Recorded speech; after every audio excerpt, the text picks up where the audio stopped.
पाकिस्तान में इमरान खान चुनाव नहीं लड़ पाएंगे, उनको जो उनका नामांकन है वो खारिज कर दिया है। तो आज इसी पर बात करेंगे कि इसके बाद आखिर इस चुनाव पर लगातार क्योंकि सवाल उठ रहा है तो कितनी निष्पक्षता रहेगी इसमें। मैं महादेव बमशंकर आपके साथ, और हमारे साथ इस वक्त बात करने के लिए मौजूद हैं अंतर्राष्ट्रीय मामलों के जानकार पाकिस्तान के संजय पंडित जी।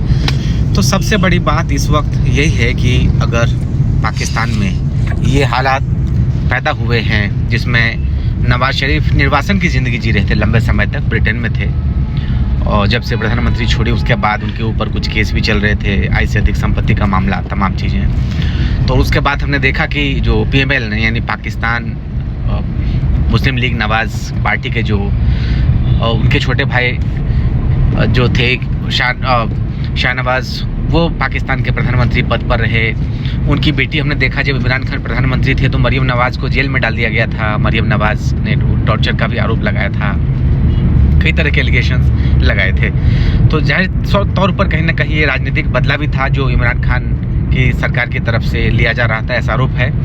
और उसके बाद हमने देखा कि जब यूक्रेन अमेरिका वॉर के दौरान जब इमरान खान उस समय प्रधानमंत्री थे पाकिस्तान के, वो रूस दौरे पर गए और उसके बाद एक तरीके से उनकी सरकार चली गई और उसमें उन्होंने विदेशी ताकत का हाथ का आरोप लगाया, खास करके अमेरिका का। उनका ये कहना था कि अमेरिका की वजह से हमारी ये सरकार चली गई है, क्योंकि उनको विधानसभा में अपना जो बहुमत है, विश्वास मत है, वो साबित नहीं कर पाए। जो अलायंस पार्टनर था वो सपोर्ट खींच लिया और एक तरीके से इमरान की सरकार चली गई। उसके बाद शाहनवाज जो है वो PM बने और उसके बाद जो है समय से पहले नेशनल असेंबली को भंग किया गया ताकि चुनाव हो, और 8 फरवरी को जो है चुनाव कराने का आदेश दिया गया है। तो उसके बाद नई सरकार बनेगी। इन सब के बीच पाकिस्तान में नवाज शरीफ की वापसी हुई है और ऐसा कहा जा रहा है कि क्योंकि इमरान खान को नहीं चाह रही थी आर्मी वहाँ पर कि वो सत्ता में रहें, तो ऐसे में अब 2 प्रोमिनेंट पार्टी जो हैं, अगर इमरान खान की जो है पाकिस्तान तहरीक इंसाफ PTI उसको हम माइनस कर दें तो फिर 2 प्रमुख पार्टी इस वक्त वहाँ दिख रही है कॉन्टेस्ट में। एक तो PPP है और जो बिलावल भुट्टो की पार्टी, और उसके अलावा जो दूसरी पार्टी है वो है PMLN पाकिस्तान मुस्लिम लीग नवाज।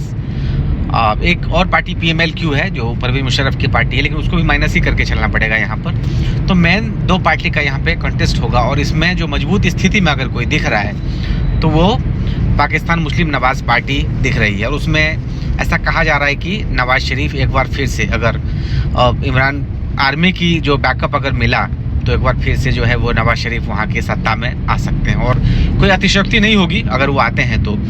दूसरी बड़ी बात यह है कि ऐसे में एक तो देखिए 2 इसमें एस्पेक्ट है। एक तो ये कि अगर नवाज शरीफ दोबारा पाकिस्तान के प्रधानमंत्री बनते हैं तो भारत के साथ स्थिति बेहतर हो सकती है। बेहतर इस मायने में कि इंडिया में भी अगला चुनाव जो है वो अगले 4 से 5 महीने में हो जाएगा, और ऐसा कहा जा रहा है कि मोदी तीसरे टर्म में आ सकते हैं। और अगर PM मोदी एक बार फिर से उनकी सरकार अगर आती है तो नवाज शरीफ का PM मोदी के साथ अच्छा रिलेशन है। तो ऐसे में जो अब तक भारत का स्टैंड पाकिस्तान को लेकर ये है कि नो टेरर नो टॉक्स, मतलब पहले आतंकवाद ख़त्म करो फिर हम बातचीत करेंगे। तो क्योंकि लगातार सुषमा स्वराज से लेकर तमाम जो अब तक मोदी सरकार के मंत्री रहे हैं उन्होंने इस तरह के अपने स्टैंड को रखा है। तो ऐसे में आगे रिलेशंस, क्योंकि मोदी और नवाज शरीफ के एक अच्छा रिलेशन रहा है, और नवाज शरीफ उस वक्त PM थे जब अटल बिहारी वाजपेयी लाहौर तक बस यात्रा से गए थे, बस यात्रा शुरू करवाई। हालांकि उसके बाद जो है वो हमने देखा कि पठानकोट अटैक, वो जो करगिल हुआ था, करगिल वॉर रिलेशंस, इस तरीके से परवेज मुशर्रफ ने सत्ता पलट किया था, वो सारी चीज़ें हुई थी। लेकिन कहीं ना कहीं नवाज शरीफ की सरकार के दौरान दोनों देशों में एक बेहतर जो संबंध है वो देखने को जरूर मिला था। तो इसमें क्या कुछ सोचते हैं संजय पंडित जी? संजय, आप क्या देखते हैं इस वक्त जो दोनों देशों के रिलेशंस में, आप क्या देख रहे हैं? जैसे है वैसे ही है। हाँ, रिश्ते शिथिल हैं। हाँ, और ऐसे ही रहने की उम्मीद है। इसमें कोई 2-4 आगे पीछे नहीं होने वाला है। बाकी आपने कहा कि आगे जब मोदी और नवाज शरीफ का कॉम्बिनेशन, दोस्ती, और इसका क्या कुछ इम्पैक्ट होगा? नवाज शरीफ प्रधानमंत्री बनेगा कि नहीं बनेगा इसकी कोई चांस नहीं है। अगर पाकिस्तान मुस्लिम लीग जीत भी जाता है तो मरियम नवाज का ज़्यादा चांस है वहाँ पे। नवाज शरीफ बहुत ज़्यादा एज के हो गए हैं, उनको कई तरह की बीमारियाँ हैं। तो इसलिए वो प्रधानमंत्री नहीं बनेंगे। बाकी जो खिचड़ी सरकार है वहाँ का लोकतंत्र अभी परिपक्व नहीं है। दूसरी बात, सेना की पकड़ भी वहाँ ढीली हुई है। जनता में अलग तरह का आक्रोश है, जनता इनएक्टिव है, कोई जीते उसको कोई खास फर्क नहीं पड़ता है। उसमें पावर पॉलिटिक्स है, जिसका बाहुबल ज़्यादा होता है वो जीत जाता है। तो चूंकि ये सारे लोग मिल चुके हैं, बेनजीर भुट्टो की पार्टी और पाकिस्तान मुस्लिम लीग और भी कई छोटी छोटी पार्टियां हैं, और तीसरी बात इमरान खान जो है वो जेल में है और उनका जो नामांकन है वो रद्द हुआ है। तो नामांकन रद्द तो पहले, वो नामांकन रद्द क्या हुआ, वो तो पहले ही वेट कर दिया गया था ना इलेक्शन से, क्योंकि सरकार जो गिफ्ट आया था लेकिन दोषी साबित नहीं हुए अभी तक। वो केस चल रहा अलग चीज है, लेकिन दोषी साबित नहीं हुए। हाँ, लेकिन इलेक्शन कमीशन से पहले वो वेट हो चुका है दोषी। अब तो वो सुप्रीम कोर्ट में जाएगा ना केस, अगर सुप्रीम कोर्ट करेगा नहीं, लेकिन आमतौर पर वो लड़ नहीं पाएगा खुद, क्योंकि सुप्रीम कोर्ट ने राहत दी थी इस मामले में उनको। नहीं, उसने अपने जो उत्तराधिकारी है उसको भी बता दिया है ना, वही लड़ेगा उसके बदले में। वो सब मामला नहीं है। इमरान खान जेल में ही रहेगा, ये वहाँ की परंपरा है। जो विपक्ष में रहता है उसको जेल में डाल दिया जाता है। कोई कानून जिसकी थोड़ी बहुत सत्ता आ जाती है उसी के हाथ में कानून को अपने हिसाब से तोड़ मरोड़ दिया जाता है। सुप्रीम कोर्ट वहाँ की कठपुतली है, कोई मतलब नहीं है उसका। तो इमरान खान के लड़ने की चांसेस एकदम ना के बराबर है। दूसरी बात, वही सब मिल के सरकार बनाएगा। सरकार में मुझे लगता है ज़्यादा चांस मरियम नवाज बनेगी। भारत के साथ जहाँ तक रिश्ते की बात है तो भारत की तरफ से कोई पहल नहीं की जाएगी। भारत पाकिस्तान को बहुत कम आंकता है। पाकिस्तान हमारे लिए कोई प्रायोरिटी ही नहीं है।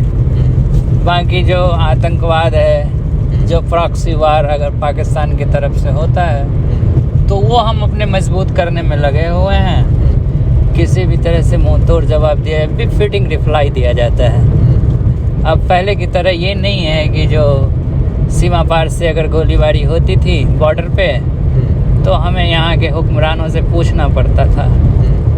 अब तो गोली हो न हो ताबड़तोड़ बरसा दिया जाता है, एक के बदले में 100 गोलियाँ फायर कर दी जाती है।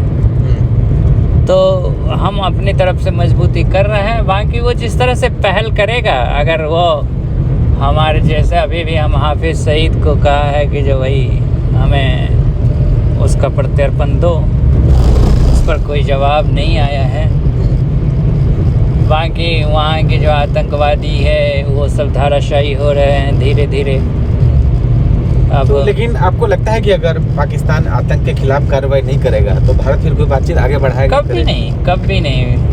कभी नहीं आतंकवाद के खिलाफ। सारे पाकिस्तानी ही, ज़्यादातर लोग आतंकवाद ही हैं और आतंकवाद के प्रति सिंपैथी है। तो इसलिए वहाँ की सरकार वही बनेगा जो लोगों का दिल जीतेगा। लोगों का दिल तभी जीतेगा अगर वो आतंकवाद को इग्नोर करके चलेगा। मतलब जो दहशतगर्द है वो तो कश्मीर से जोड़ देता है ना इसको कि हम वो हैं, शहीद हैं, आज़ाद कराने के लिए जंग लड़ रहे हैं। वो तो मानता ही नहीं है ना जो टेररिस्ट है। वो आप मानते हैं ना टेररिस्ट है, उसकी परिभाषा अलग है टेररिस्ट की। उस पर जो हमला हो रहा है, जो बम ब्लास्ट हो रहा है, वो टेररिस्ट है और उसमें वो इंडिया का हाथ दिखाता है। तो ये सब कभी होने वाला नहीं है। जैसे है उसी में थोड़ा बहुत कभी कभी सुधार होगा, कभी कभी फिर वैसे ही होता रहेगा। भारत के लिए कोई प्रायोरिटी नहीं है पाकिस्तान। भारत के लिए प्रायोरिटी है चीन, अमेरिका, दुनिया के तमाम देश। लेकिन पाकिस्तान कोई मायने नहीं रखता आज की डेट में हमारे लिए। ना हम पाकिस्तान से ऐसा कोई चीज़ है जो उसके रिश्ता बनाएंगे तो हमारा अच्छा हो जाएगा, कुछ भी नहीं होगा हमारा। कोई ऐसा मुद्दा ही नहीं है जो पाकिस्तान के बगैर हम नहीं चल सकते। इसलिए पाकिस्तान पर आपसे विनम्र आग्रह है कि इतना तवज्जो न दें। जैसे कि हमारे मोदी साहब ने भी कहा है कि पाकिस्तान पर तवज्जो देने की ज़रूरत ही नहीं है। जितना हमारा मान के चलिए जो सबसे छोटा राज्य होगा हमारा, उतना भी बजट नहीं है उसके पास। वहाँ के लोगों में कुलबुलाहट है, गरीबी इतनी बढ़ रही है वहाँ पे। दुनिया में गरीबी कम हो रही है और वहाँ पे गरीबी बढ़ रही है, लोगों को खाने तक नसीब नहीं होता है, बहुत ज़्यादा गुर्बत है वहाँ पे। वहाँ के लोगों में इतना ज़्यादा आक्रोश है जिसका कोई जवाब नहीं, लेकिन वो एक मंच पे नहीं आ रहा है। वो आक्रोश जो है एक्युमुलेट नहीं हो पा रहा है। तो आने वाले दिनों में कुछ न कुछ बड़ा होगा 4, 10, 15 साल के बाद। अभी ऑर्गेनाइज नहीं है, जनता की आवाज़ को कोई आवाज़ देने वाला नहीं है। बाकी भारत के साथ जो आपका तवज्जो है वो ना दें कृपया। लेकिन मुझे लगता है कि आप कह रहे हैं तवज्जो ना दे, पीएम मोदी का आपने कोट किया, लेकिन पीएम मोदी वही हैं जो एक बार आ रहे थे तो सीधा नवाज शरीफ के यहाँ मिलने पहुंच गए थे। तो ये मोदी जी वही हैं। दूसरा ये कि आपने कहा कि रिलेशंस अच्छे नहीं होंगे। मुझे लगता है कि अगर नवाज शरीफ की बेटी मरियम भी अगर वहाँ पर प्राइम मिनिस्टर बनती है तो कहीं ना कहीं नवाज शरीफ की जिस तरह की पॉलिसी रही है इंडिया को लेकर, तो मरियम की अगर सरकार आती है पीटीआई की PMLN की, तो उसमें मुझे लगता है कि भारत के साथ बेहतर ही संबंध होंगे, क्योंकि जैसा बाप का एक रिलेशन रहा है मोदी से हो या भारत के साथ कोशिश की है, तो बेटी भी मुझे लगता है कि उनके पद चिन्हों पर चल सकती है। दूसरा ये कि वहाँ पर क्योंकि इमरान खान की पार्टी को वहाँ से एक तरह से बेदखल होना पड़ा है सत्ता से, तो ऐसे में ये इस वक्त आर्मी का भी कहीं ना कहीं बैकअप जरूर होगा इस वक्त नवाज शरीफ के लिए, और इसी वजह से जो निर्वासन की ज़िंदगी जी रहे थे तो वापसी भी हुई है, नहीं तो आर्मी तो सीधा पकड़ के अंदर कर देती वहाँ। तो ये सही एक माहौल भी मिला है और माहौल अनुकूल पाते ही वो उन्होंने वापसी की है, आए हैं सत्ता में, मतलब सत्ता में नहीं, वहाँ पर चुनाव फाइट करने के लिए। और ऐसा नहीं है कि वो इस वक्त इतनी भी हालत ख़राब है कि वो PM नहीं बन सकते हैं। मुझे लगता है कि अगर वो मौका मिले, उनकी पार्टी जीतती है, तो बेटी के बजाय वो खुद PM बनना फिलहाल पसंद करेंगे। हो सकता है बेटी भी बने, तो कहीं ना कहीं नवाज ऐसा नहीं जो चाहेंगे वो नहीं करवा सकते हैं। अल्टीमेटली चलेगी उन्हीं की, और बेटी भी फर्स्ट टाइम अगर PM बनेगी तो अपने बाप का जो तजुर्बा है उसको ज़रूर कहीं ना कहीं शामिल करेगी और उन्हीं के आधार पर आगे चलेगी। और दूसरा आपने कहा कि पाकिस्तान को तवज्जो देने की ज़रूरत नहीं। मुझे लगता है कि इसीलिए भी तवज्जो दिया जाना चाहिए कि एक आपका जो नाइबर देश है, अगर वो डिस्टर्ब होगा तो आप खुश नहीं रह सकते। तो इसीलिए भारत चाहे लाख विकसित हो, विकास करे, लेकिन अगर आपका पड़ोसी वो अगर पॉलिटिकली अनस्टेबल हो, वहाँ के लोग अगर अनस्टेबल हो, तो फिर आपको भी वो कहीं ना कहीं गाहे बगाहे बेचैन करेगा, सीमा से घुसेगा, आतंकवाद फैलाएगा। तो इसीलिए एक जिम्मेदार देश होने के नाते, बड़े भाई होने के नाते भी भारत की जिम्मेदारी बनती है कि वहाँ के जो पॉलिटिकल एस्टेब्लिशमेंट में भारत मदद करे, हर तरीके से मदद करे।